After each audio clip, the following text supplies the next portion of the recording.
Welcome back, everyone, for Iteration 1 project. I'm here with Miguel as the last time. Yes, it's been 1 month so far, Yeah, and 1 we've month. been a little bit busy. Thank you, everyone, for watching the first chapter, Episode? first Yeah. iteration that we did. We got also some comments. We still have to answer. I'm sorry, guys. Yes, so but it was a really good feedback. I think it was really good. We are a different setup now, so if you hear some birds in the background, we're. I think it's the- nice. It gives like the real. A little Vibe. chill vibe. Yeah. But you also posted the first interview. Yeah, and I recorded 2 more. And okay, I've started just recording waiting. some startup like little interviews. So I think I'm finding my niche. At the beginning, I didn't know what I wanted to do. I think I want to stick to the startup and founders fields. Yeah, So it that's was gonna be really my- good. Like I saw you posted some interviews on Yeah. LinkedIn. Yeah. They were really good, really interesting with different founders, which I think it's really interesting to get to know what's happening here for people that are not not here. So really good. I really liked the interview we posted on the YouTube channel. I think it was really interesting. Thank you. I think it's really important to know about funding and startups and how to start a company and how to raise the needed money. Yeah. Wait, there is a little flick. Oh, it was a little mosquito thing on the on the lens. Come on. And I wanted to add something that I saw the other day. It's really interesting for people, and I think if we're building new things and if we're building companies and if people that are listening to us are thinking about building something but they don't really know what to build, I discovered a site the other day which is called startups.rip, so rest in peace. But it's a really interesting site because it's a database of startups that failed. Ideas. Yes, but no, like actual really? companies and startups that failed or got acquired and then got closed or that are not there anymore. So I think it's a really interesting place for people to browse. And I was checking them, and there are some really good ideas that maybe they were too early for their time. Exactly. Or maybe they simply didn't market properly, didn't find the correct clientele. Like there are so many reasons why startup fails, and it's really important to like test your product and find the client. Like sometimes the ideas are great, but there is no one willing to pay for them. I actually 2 days ago, filmed a little chat. I didn't tell you about this with a random dude that I met online, and he's like a young guy building, like iterating and building so many products super fast and shipping them so fast so he can figure out if there is a demand or not. And so like right now he has 7 projects online working, making him money, and and like he started. I met him I discovered him because of one project that he started 2 weeks ago. Okay. He's working on another project right now. So that one is already published. Okay, so he's using, I guess, AI to Yes, iterate of really course. fast, which is one of the reasons that I wanted to bring this place, because it's like you get to do what this guy is doing. So you can maybe go to this website, we'll leave it somewhere in the comments, and then browse and then see, okay, maybe this. So there was one really interesting one, which was in education tech, and they were proposing doing really tailored, custom-made programs, education programs for different students. And I was thinking, and it failed because it was like 2010 or like 2011 or something like that. But now you can probably get that, and using AI, you can maybe test it out and build it out or do an Build it MVP. fast exactly. Yes, Just so test it fast to see if there is product market fit right away, and maybe then develop that. yes, so I Without wasting hours and hours and resources and the whole thing. Yeah, it's like, okay, is there something good? And it's really interesting because I think it's behind a paywall, so no, it's not an ad for them or anything. But I thought it was really interesting because they give you a bit of a roadmap of how you should maybe start to pursue the idea. Yeah. But just for out of curiosity, just get out there and like check it out. And there's some really cool ideas that failed that may be interesting nowadays. Yeah. So That's good. anyway, let's begin. Did you bring something today? Yes, I actually wanted to talk exactly about Adobe because I didn't know about it. I don't know about it because it's not doing great. I think they're struggling a bit, and I checked their competition, and Canva and Figma are doing great. And so I wanted to see what was the difference, why some companies in the same field are doing great, and a legend like Adobe is struggling right now. And I think there are three reasons. Okay. The first one is the target audience that they have. So Adobe is talking to professional. And so all tools are built for professional, and all the business model is built for professional. So very expensive subscriptions, and that all complex product. And while Canva is talking and has started as like a very consumer-based platform, but lately has been growing and growing in the business environment. And and the same for Figma. Actually, I don't know how Figma was born. I always saw it as more like designer product, but I think they're doing the opposite, so making it more easy for consumer to use it, but I'm not sure that's 100% true. But I use Canva every day for work in my company, and I use Adobe every day in our company. And I actually was the one that brought Canva in my company with an intern that is working with me. Why did you bring Canva into the company and not Adobe, yeah, like Photoshop or the thing is, Illustrator or I something. know how to use Adobe because I have a passion. I have a side business that is on that aspect, on like the video production and design and photography. So I'm used to use their product. Everyone else is not. And so the problem with this is that I needed to work with other people in my company. Yes, I'm the one doing it, but I can't do 100% of the work without having the support of other people. And so I needed to find a tool that was easy enough to start using it in the company with low budget, because we didn't, like right away, we were not willing to spend around the subscription for the enterprise of Adobe right away for a complex product. That was not our choice. So we wanted to like test it for a cheaper, see if it works, see if the way it works and the workflow really fits with our needs, and then after that we could grow and upgrade the subscriptions. And that's exactly what happened. So what they are doing is really appealing to the to the consumer market, and then they built on top tools and made it easy enough to then implement it in the company. Because at the end of the day, Canva does the work, get the job done. It doesn't do it perfectly like a professional. Yeah, but sometimes you don't really need perfect, right? Exactly. So sometimes you just need to do it. Yeah, if you're like a small company or like a startup or something, it's like maybe you fixate yourself. Oh, we need the best design. No, maybe you just need a design, you know, and like just try it out, and then you can iterate over that. Yeah, and so they are also now with all this AI area, they are implementing features, and that's what really making the difference in these tools, and is making Canva and Figma grow exponentially, which is the way these tools are implemented, and is also because of all this workflow strategy that they have. I feel Adobe, so I don't know their numbers, I haven't checked them out.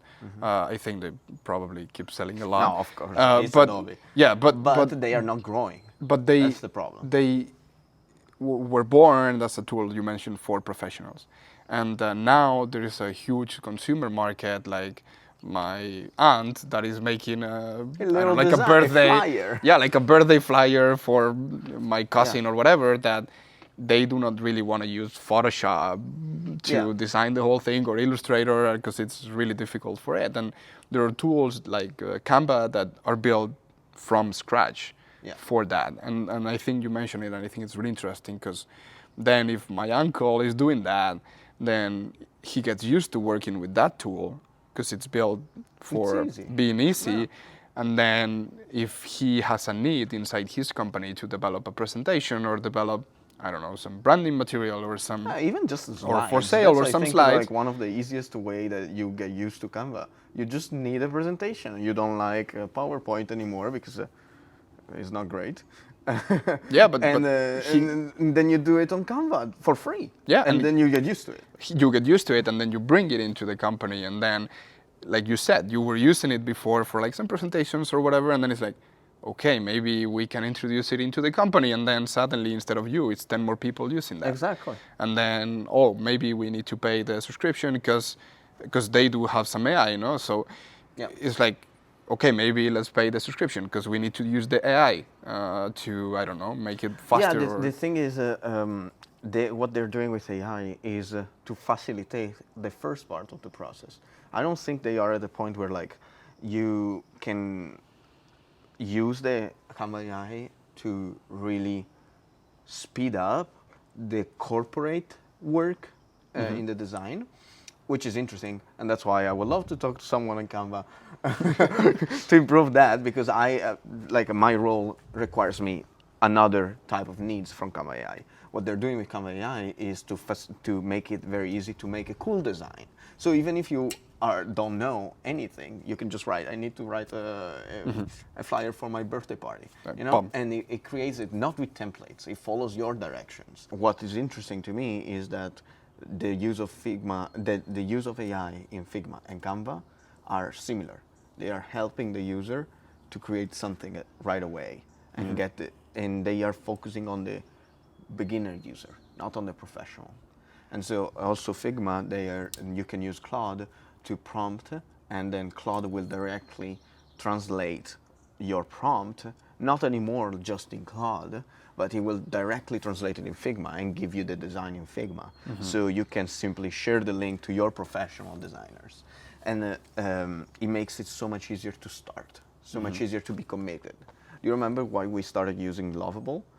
Because we didn't want to build a website and we don't have the design or like the time to do it. And do you remember we were using on other platforms? The difference is that Lovable, we asked one prompt and we got something that was like 20% done. Yeah, and then you do another prompt and you get 30%. And exactly. Then another prompt. So you're not going to get to 100, but if you get to 70, it's like, okay, good enough. Like, we can launch. Yeah. No. No, we're not selling website. We are not focusing on a certain type of client that needs that perfection. And so to us, this was perfect. And that tool speed up so much the process from like starting and like testing a product to committing and making the purchase. I think in like a day we decided test a few things and then we make the purchase, and we are paying still and we use it. So like you can start tomorrow or today to use them, and so you learn how to leverage them, and very fast they can become part of the workflow of the company. While Adobe, everything is only for professional, behind the subscription, so many limitations. Like even if I have the subscription, now they added a limit of tokens that there was not a few months ago. But I think we're going to see that also coming into the general models. Yeah. Because for example, Cloud Code, I've been using Cloud Code now for a few weeks now because I think it's really interesting. You can build a lot of things. And if I haven't been using it day to day because like I do it on the afternoons or whatever. Yeah. But if you don't need it for work. But I use it for work. That's why I use it every day. But that's my point. If you used it for work and you wanted to use, instead of the chat or whatever, directly the API, the cost of the tokens would be way more than the $20 or $100 a month that you can pay for the subscription. And that is kind of draining down the resources of these companies, because the way these subscription models kind of work is, okay, we're getting paid, I don't know, $200 a month for power users. And then there will be users that use $50, and then there will be users that use $500. So they kind of have to balance the pricing out so that it makes sense to have that subscription model. But it's a really, really powerful tool, Cloud Code. And I've been developing some stuff because I have a family member who has a business, and then I'm trying to build some software for him so that they can automatize some work inside the company. And because I tried it a few months ago and it wasn't there when it comes to architecture design. I mean, we've used platforms like Lovable or Cloud Code, and a few months ago they were not really good when it comes to architecture design. So you have to really make a lot of effort beforehand to design the systems that you're going to put in place.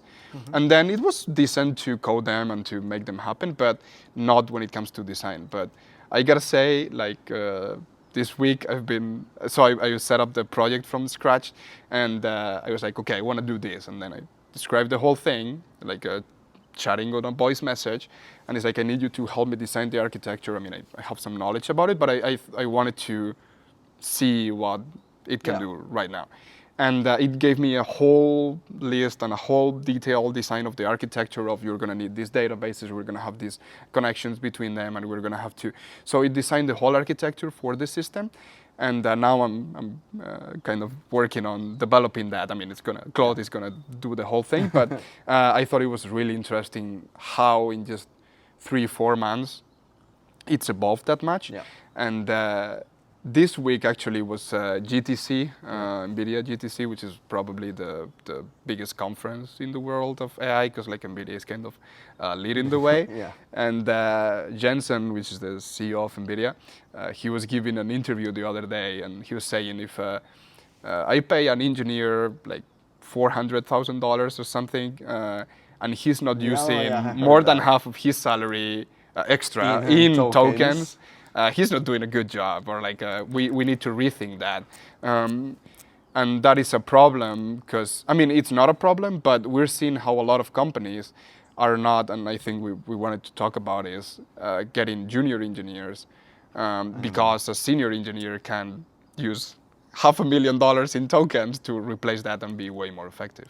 Yeah, and I had a similar conversation a few days ago, because already now the tools that we have can substitute entry level in some of the fields. At least software. At least some of them. Like, how many times do you write a LinkedIn post? Like, ChatGPT or any LLM that you like, write that for you. Yeah. And it will do it for the entry level marketing person that joins in too. The thing is, it's already happening. What happens in like 5 years? Because it's going so fast. Maybe 5 years is even too far ahead, or like 3 years. And now there are the agentic actually are able to do the things. Like a year ago, it was a cool story, and it was cool to say, but they were not really able to understand the task, understand the steps, and complete the process by themselves. They always needed some kind of help. Oh yeah, click here. You're missing the publish button. It's on the top right. Right now, this is not happening. Like, I've been testing again, and they are really able to complete the job. Yes, it takes time because they're still very slow, but that can change very fast. Like at this speed, this is the next thing that will happen. They will speed up the agents. And so at some point, it's not just knowledge, it's also, I don't need anyone to do it anymore. I can just set up a skill on Claude and show it how to do it and be like, okay, test it once, it works, save this and run it every day for the next year. I think that's going to be great for the first stages of, at least if you're an entrepreneur and you want to do a startup. Oh yeah, I think that's great because you get to, like, what I'm doing. I mean, I know some software. I kind of did engineering, but I'm not a software engineer professional that I can, be able to provide the best practices and make sure that we're complying with like security measures and the whole thing. But for the first few tries and the first MVP and developing a new product, I think it's really interesting. But I wanted to talk a little bit about the GTC. Because I think it's a conference that, and what NVIDIA presents is really interesting to see. And I think I don't want to get into a lot of detail into it, but I think we're seeing a transition for NVIDIA, because for now, what everyone thinks about NVIDIA is, they manufacture the things that are needed for AI, right? So they chips, the GPUs. The things that are needed for AI. So the GPUs that are needed to train AI. But we are seeing, so in AI, there is a difference between training and the inference, right? So just to give a little bit of context, training is when you get a bunch of GPUs and then you train the model. So you train, you get data, and then you have the test output, and then you have the train output, and then you compare them, and you iterate there so that you build the model, right?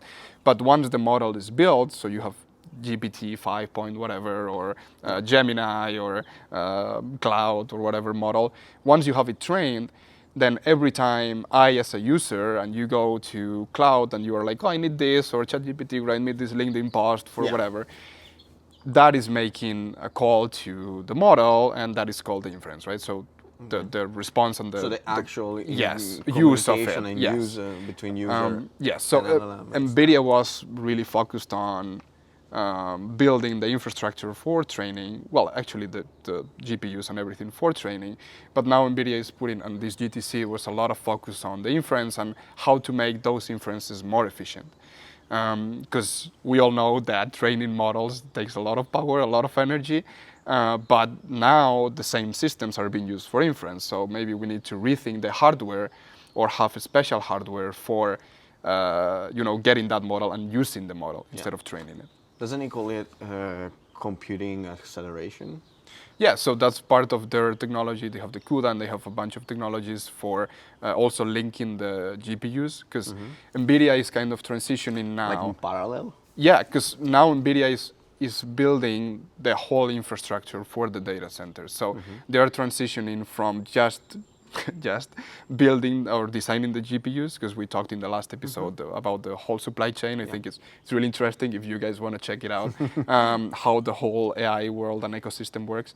But they're transitioning now into building the whole data center infrastructure. So the whole rack, they made a lot of emphasis on switches and the networking side of it, because you can have the GPUs, the graphic cards, you can have them and they can be really good, but if you don't have a system that connects one with the other and you connect the whole data center, they're different racks, and if that is not fast enough or if it's not efficient enough, you have a bottleneck there.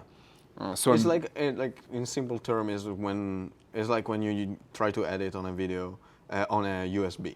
Yes. Like the computer might be great and very fast. It's just that you have a bottleneck that is the transfer of the data. Yes. And it can't read and write as fast as it could another piece of the hardware. Or if it was like locally in the SSD inside. So there is a hardware you have limitation. The bottleneck. Yes, you have the bottleneck there. So now NVIDIA is also focusing, or they put a lot of emphasis in this GTC on building, on designing those pieces of equipment that are going to connect those, the switches, and all of the different things for it. And they also presented Olaf.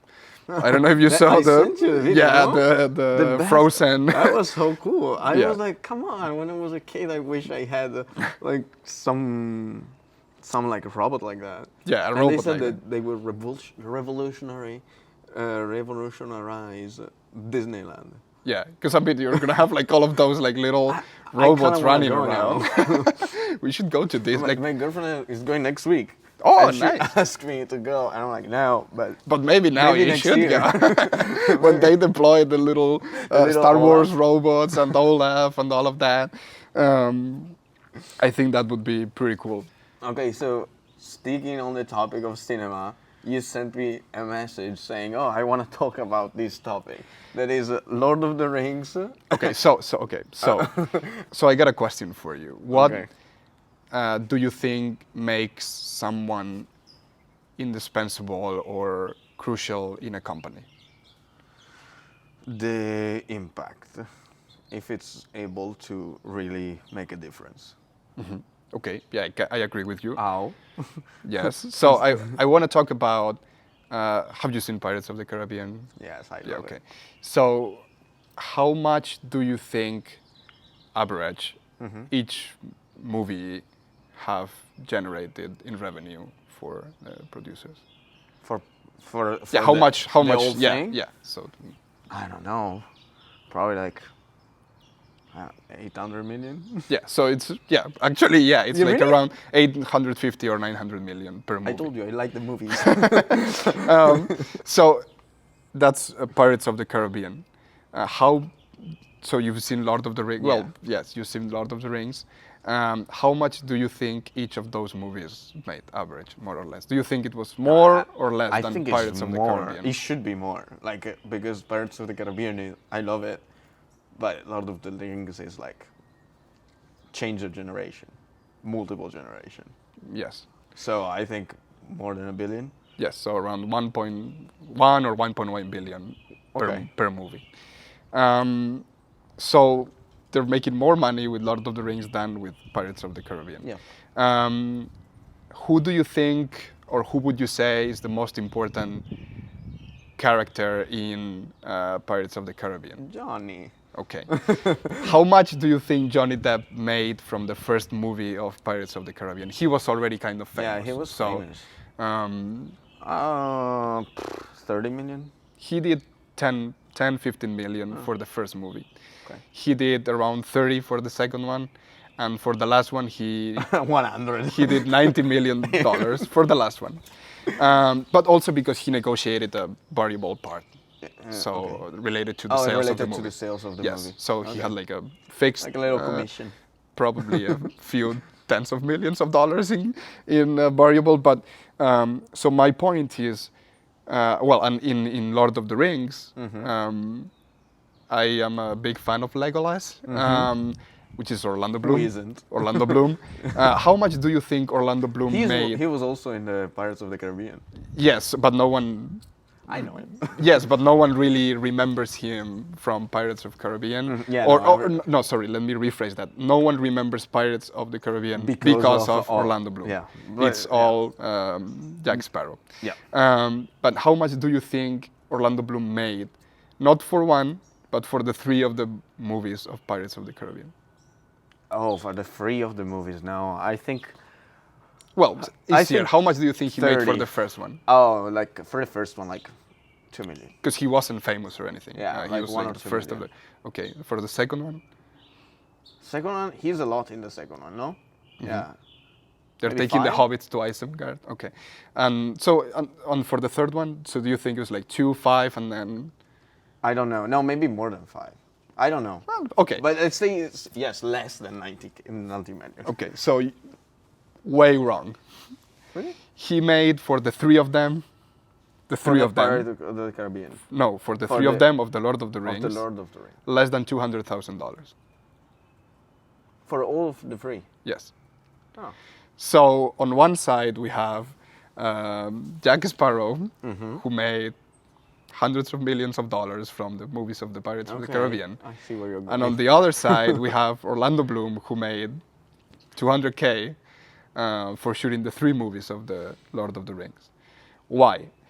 First of all, Orlando Bloom had a disadvantage. He wasn't famous when he started the movies, and he actually said that he would do it again for the same price because it kind of I would do the same. But yes, his life changed after that. It kind of kickstarted his career in cinema, and it was really relevant for him. But what Peter Jackson did and the team of the Lord of the Rings did is they negotiated the 3 movies as one. At the same time? Yes. Before they... Before... That was a good movie. Before the directors and the producers could see the impact of that movie in the market. Yeah. So if... They made a great deal. Yeah, because if they had released the first one and then it made $1 billion and everyone associated Orlando Bloom with Legolas and Aragorn with Viggo so all of these people, they would have more negotiating power to renegotiate the contract for the second movie. Yeah. Which is what Johnny Depp did with the Pirates of the Caribbean. So, but also probably the difference is that there was a book already written. There was already a plan to do 3. yeah, so it's like I think when they started a project like that, like I'm trying to translate it in more like business. The Pirates of the Caribbean, maybe they started it with like, let's try and see how it goes, and so they had to figure out every step of the way. While the other one, Lord of the Ring, there was already a plan to do like 2 or 3 movies, and so they could act in advance to protect. But it was a risk. It could have also been a failure because they have a commitment to do 3 movies, and then if it was But completely also bad. was only $200,000. Yeah, no, but for that, but like Yeah, the whole yeah. production, Yeah, whole production was more. But the lesson here is that being valuable for a company, sometimes it doesn't mean that you have leverage. Because Johnny Depp, he had a lot of leverage because would you even think about going to see a Pirates of the Caribbean movie without Jack No. Sparrow? The last one that they did, he was like, Not not great. and no So- one watched it. I didn't yeah, watch so, it. so, Like I watched it, but it so was he shit. had a lot of leverage because if Johnny Depp stops going into Pirates of the Caribbean, then probably no one would ever see it. But Orlando Bloom and the cast in The Lord of the Rings, they all have a lot. They're all very important, but they didn't have leverage because they signed the whole thing from the beginning, and Johnny Depp could leverage that into new things. So this is really interesting because when you're building a company, so for the producers of the Pirates of the Caribbean, they fully depend on Johnny Depp accepting to do more movies. If Johnny Depp decides, no, I'm not doing that anymore, even if you pay me a lot of money, then the saga is dead. Because, I mean, or they can try to revive it somehow, but... Yeah, you have to change Yeah, the whole so in a thing. company, when you're building a startup or you have a company, I believe it's a little bit the same. If you build your whole product or your whole portfolio depending on only one or two people, those people have a lot of leverage over you if you're in management and you're planning how you're going to run the company. So you got to be really careful on how you balances these power dynamics. Yeah, absolutely. And the thing is, that's why like you play with equity and shares and all of that, because the reality is that some people really makes a difference, and some people are extremely valuable, and some people are the reason why your company is working. And it can't be that that's not true. Like it happens all the time. It will always be. So it's a two-part thing between the company and the employees, right? So the company is gonna or should somehow try not to depend on someone Yeah. to reduce the risk of, oh, if that person decides to leave, then Absolutely. maybe no one has the knowledge about my product or how it's Yeah. built. So the cost for the company is going to be really high. Yeah. But also the job or the work of the employee is to become that person, right? Because if you are the one that knows a lot about the product, Yeah. or the image of the company is associated to you as a person, then you have a lot of value, and then you can leverage that into I don't know better. That's why better a resources. company or- requires you to like create onboarding materials for every project that you do, and when you write code, to write it following certain rules. And I love when they don't, because it's very funny from outside, because like they are trying to protect themselves, and at the same time like they're giving you all the power as a like an employee to really make a difference in the company. And so if you write the code in a different language or without explaining or without guides, it takes a lot of time for someone new that comes in to really understand it and be able to touch it. And so that's why like in big companies, the people that are there at the beginning are extremely important, because they are the one that built the old ways. And if they leave, like the new people will have to figure it out what they did and fix all the problems, or fix or understand all the problems, because it's way more complex after a few years than right after starting it. So Yes. So, talking a little bit more about AI, what do we think about Anthropic versus OpenAI? What's happened? What's happened there? that's Because there's been a little bit of a interesting topic. yeah. You're using cloud more, right? Yes, I think like after the last time a month ago we talked about what OpenAI decided to do with ads, and so that was already like a little push for me to like step away. And then an extra push happened recently, which do you want to explain what happened? Do you have a Yeah. So more structured basically, fact than me? yeah. So basically, Anthropic, they've been, which is the company that creates cloud. Yeah. They were negotiating a contract with the Department of Defense, DoD, here in the U.S. Is the new name Department of War? Yeah, something, I don't know. Yeah, I think it's the Department of War, but I was like, why? I see some like news and they call it DOW, and some other I mean, news and DOD it's like was like DOD. more easier to. Yeah, but it's easier. Whatever. No, but so, I think that's the name that everyone is using. okay, so I don't know. I think well, it's they called the were having Department of War. negotiation of a contract with the Yeah. Department of whatever Department of well the Defense, U.S. keep it as it is. So the U.S.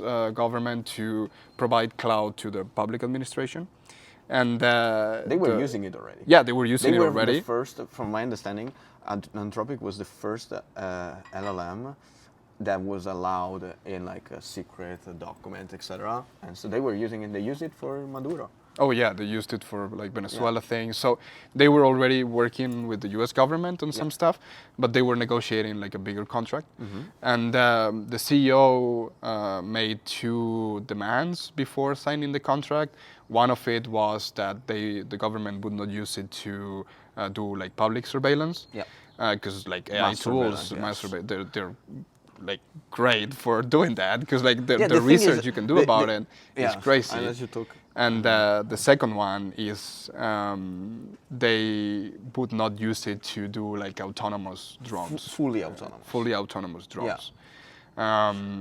And then what happened is the government did not accept it, and so they completely they broke the negotiations, and now Anthropic is blacklisted from declared the U.S. companies, risk company, or something. which is something rare.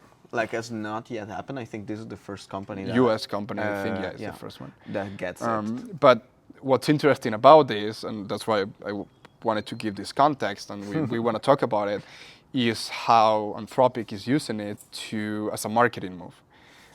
Because do you want to mention the second step? No, the OpenAI step. Because actually, OpenAI. Yeah, that's okay. I forgot about mentioning that. So then it came OpenAI, and I think the day after or the same day. Yeah, they were like, okay, we'll do it, and they said they put some boundaries, but they were not so like Sam Altman was not so clear about it.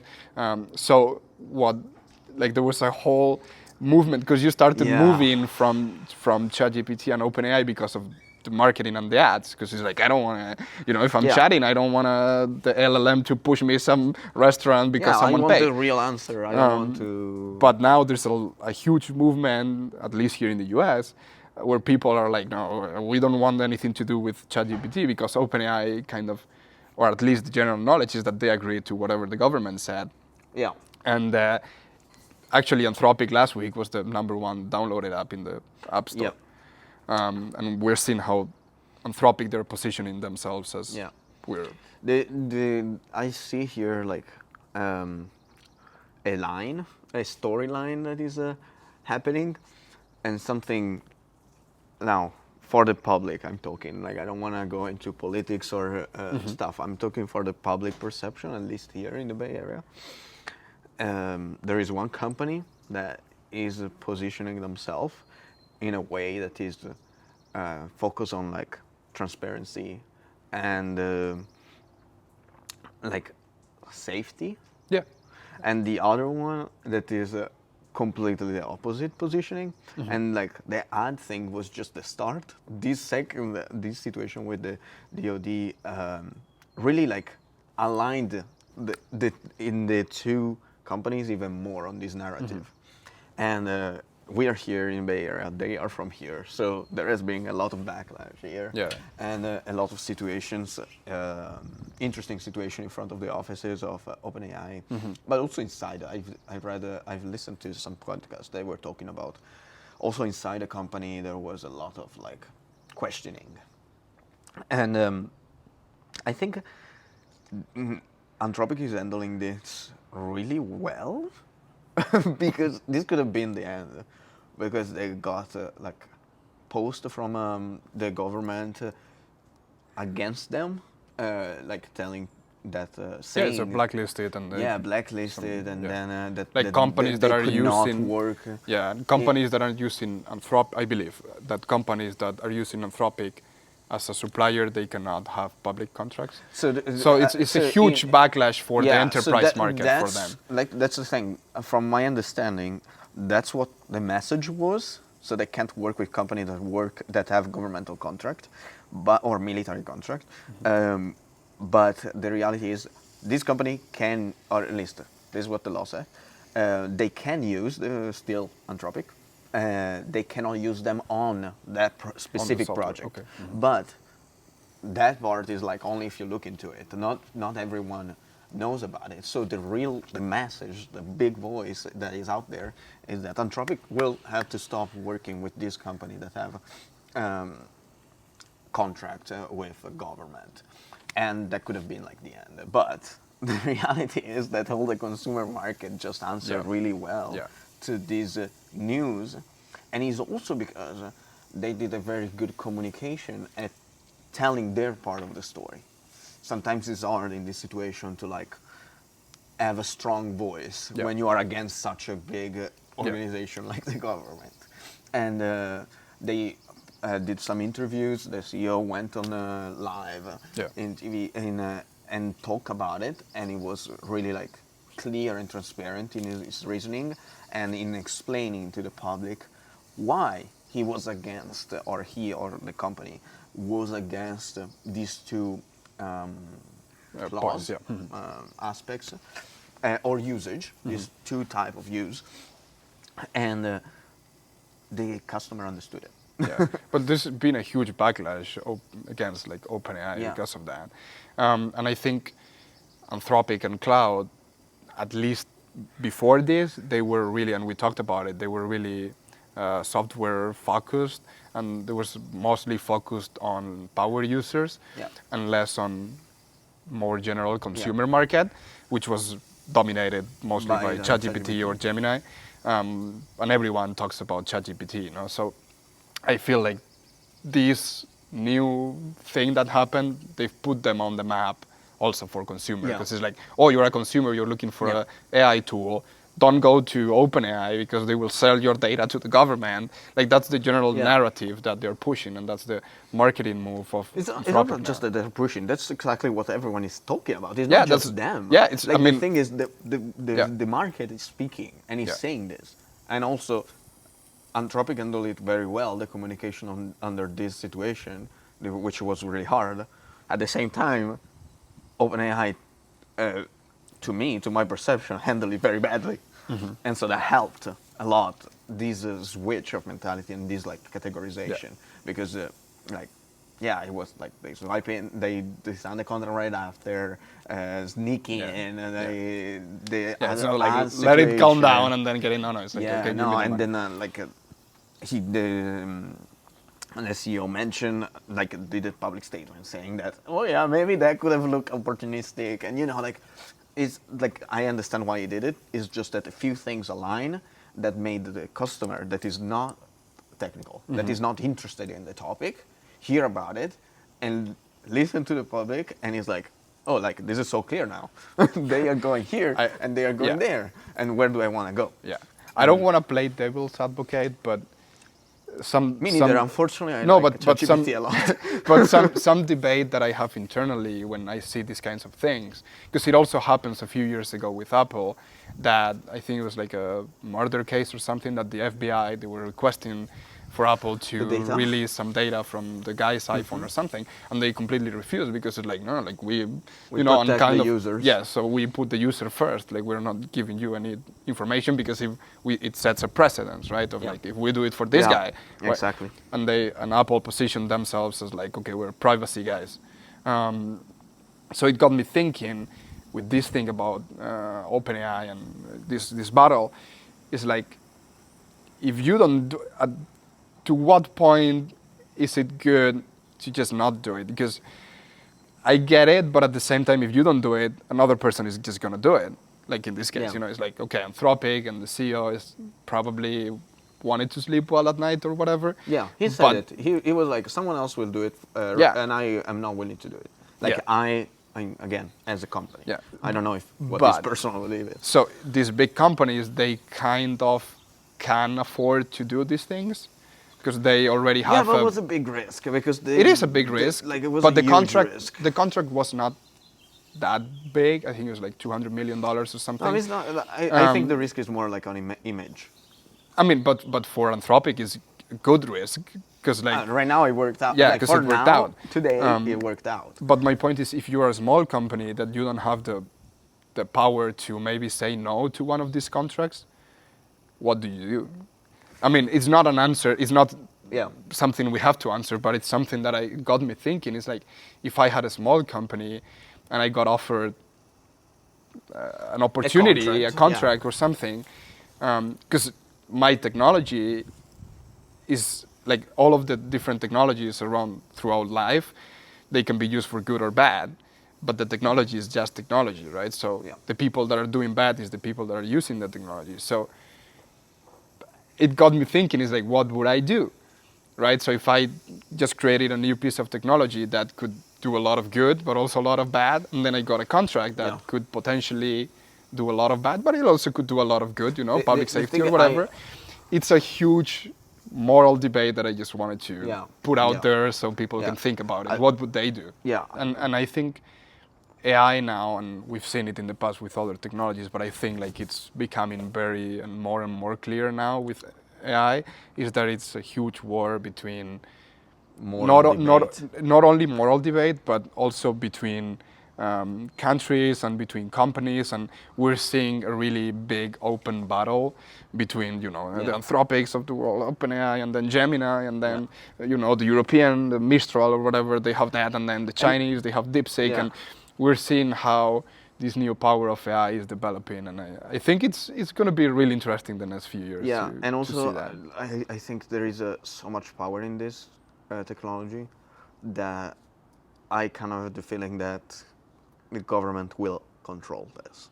Maybe, no, I mean, but it's because it like if you have control of it, you have an advantage over other countries. I think it's interesting to see how the narrative works out around these kinds of things, and I think Anthropic played it really well, and it's worked out for them.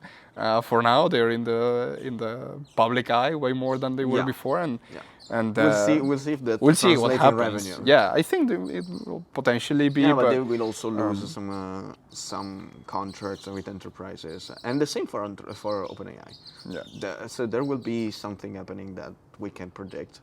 Some new people coming in for moral reason, new people coming in for pure practical reason, and some people that live for moral reason in both sides. So it's going to be interesting that. Yeah, it's an interesting battle. We mentioned in the first episode that it's a battle, and it keeps being a lot of battles from time to time. Let's see next month. All right, let me wrap up with a little fun story. Do you know who Herb Kelleher is? Probably not. It's a little bit. No. Okay, so, but do you know Southwest Airlines? Yes. It's like huge airline here in the US. So he's basically the CEO. And there was Is he the one that created it or no? Yeah, I think he was the CEO. I don't know if he was the founder, but he's the CEO. The story of the company was super interesting. Yeah, we can talk about it on another podcast, but they had a slogan which was just plain smart. Like being smart about so but this slogan was the same as a little aviation company, like a small airline which was called Stevens Aviation, so it was like a local airline or whatever here in the US, and they got into a huge feud between both CEOs over the slogan, right? Because you have like Southwest and then the smaller one with the same slogan, and they got into a huge like a public feud between them. How would you settle it? That's why there are lawyers. No, the problem, that's a strong conversation that I want to bring on one of the videos. I'm hoping to be able to do it. I'm talking to someone, we'll see, about like negotiation in when there are these difference of power, unbalanced power.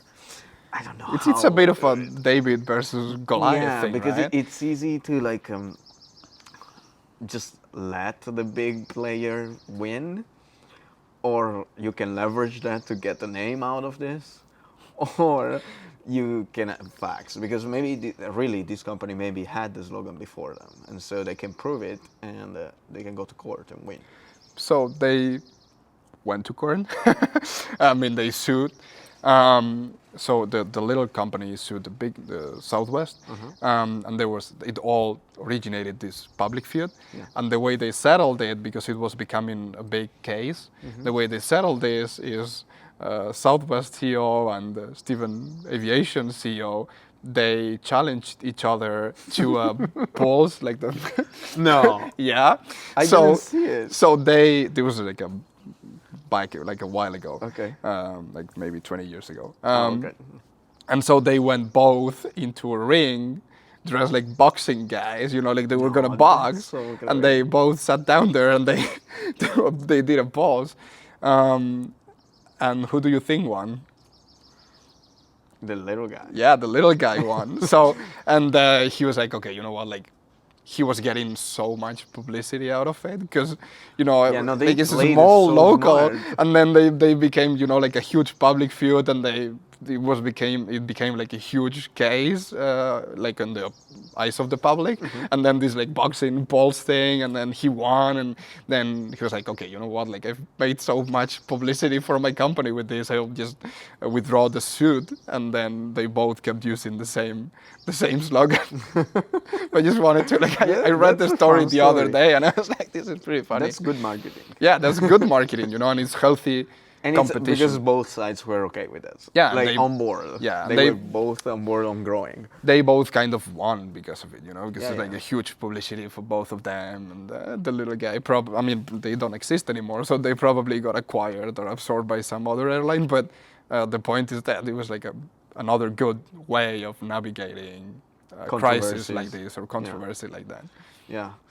I don't know if they will do it here in this case, but I don't know. No. But like Sam Altman versus. Do you remember when there was who wanted to fight with Elon Musk in the Colosseum? I don't remember. I don't like remember. 2 years ago or something.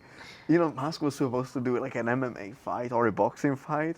Oh, with Mark Zuckerberg. Oh, maybe, in the maybe Colosseum Mark. in Italy. That would have been epic. Yeah, and the Italian government accepted it, and we were like, you know what the Italian government did, which I'm pissed about it?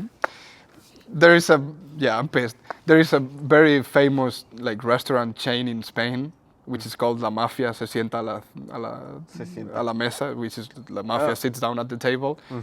They have like 150 restaurants all over the country or whatever. Yeah. And they've been around for like 30 years with Thank the you same for being name. racist. Like I appreciate No, that. it's like mafia could be anything. But the point is that the whole theme of the restaurant is that, and they've been building the brand over like 30 years, and no one paid attention to it. And a few weeks ago, the Italian consulate, like the embassy in Spain, they sued this restaurant because of the name. And then the Spanish entity that regulates the brands and whatever, they were like, no, you have to strip the name. Like we shouldn't have approved it in the first place.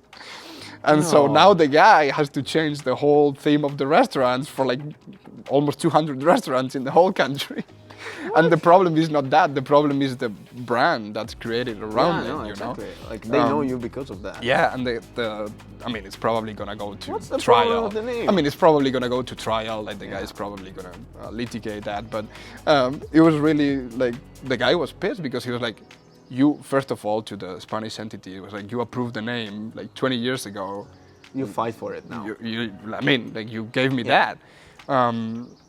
And the problem is not that they have to change and the cost of like changing the banners or the menus or whatever. The problem is the branding that they've created over 20 or 30 years of being in the market now. What are they gonna do? They're gonna just lose all of that power, so I'm pissed. Why do they like? No, it's just something. No, I read it. I read it the other day, and I'm like, I have to tell Federico, like, you're. I created a restaurant called The Conquistadores. All Spanish and Portuguese team. I got some pictures of the. But yeah, it was just a little story that I read the other day. So that's a good way to finish. But anyway, thank you everyone for tuning in one more week. One more month. Yeah. We'll keep posting some videos that we're working on, some interviews, some mini documentaries. Yeah. And see you in a month, probably. Yeah, see you in a few weeks with another one of these talks. So, thank you. Thank you very much.